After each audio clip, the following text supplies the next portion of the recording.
இதுக்கு தேவையான பொருட்கள் கருஞ்சீரகம் 3 டேபிள் ஸ்பூன், வெந்தயம் 2 டீஸ்பூன், முருங்கை இலை, ஒரு கைப்பிடி அளவு முருங்கைக்கீரை, ஒரு கைப்பிடி அளவு கருவேப்பிலை, 2 டேபிள் ஸ்பூன் வெந்தயம், 2 டேபிள் ஸ்பூன் கருஞ்சீரகம், அப்போ அது ட்ரை ஹிபிஸ்கஸ் செம்பருத்தி பூ. இப்போது ஆயில் ஊற்றுறோம். இது 1/2 லிட்டர் ஆயில்.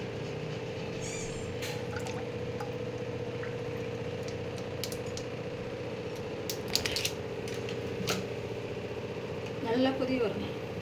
இப்போ ஒன்று ஒன்றா போடலாம். முருங்கை இலை,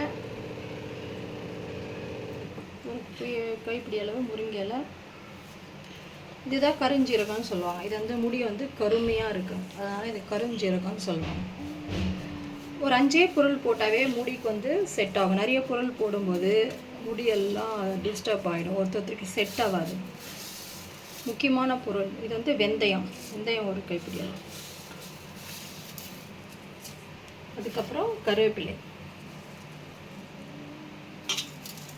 அதுக்கப்புறம் செம்பருத்தி இலை,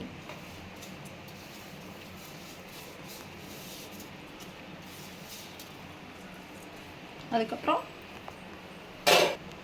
few minutes after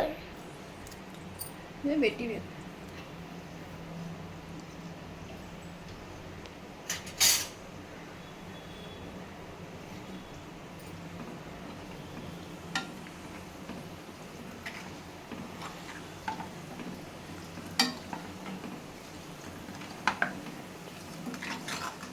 இரும்பு கடாயில் பண்ணும்போது இதோட சத்து வந்து அதிகமாக இருக்கும். இந்த எண்ணெய் வந்து வடகட்டி யூஸ் பண்ணும்போது முடியெல்லாம் சாஃப்டாக கருமையாக இருக்கும். சின்ன பசங்க கூட வச்சுக்கலாம். இந்த முருங்கை இலை வந்து பொடுகு இல்லாமல் பார்த்துக்கும். முருங்கை இலை வந்து கால்சியம் இருக்குது. அதுக்கப்புறம் செம்பருத்தி பூவில் வந்து அந்த நம்மளோட ஹேரில் ஸ்ப்ளிட்னஸ் எல்லாம் போயிடும்.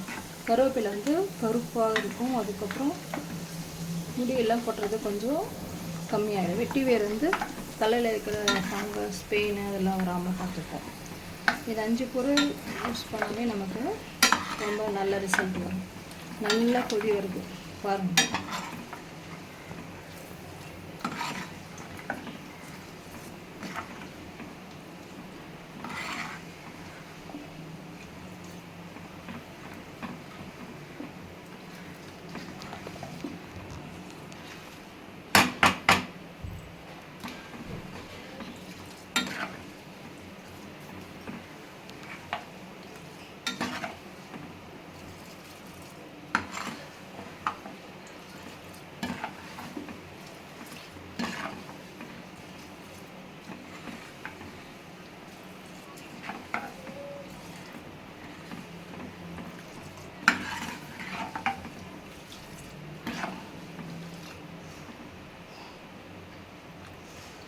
இன்னும் நல்லா கொதி வரணும்.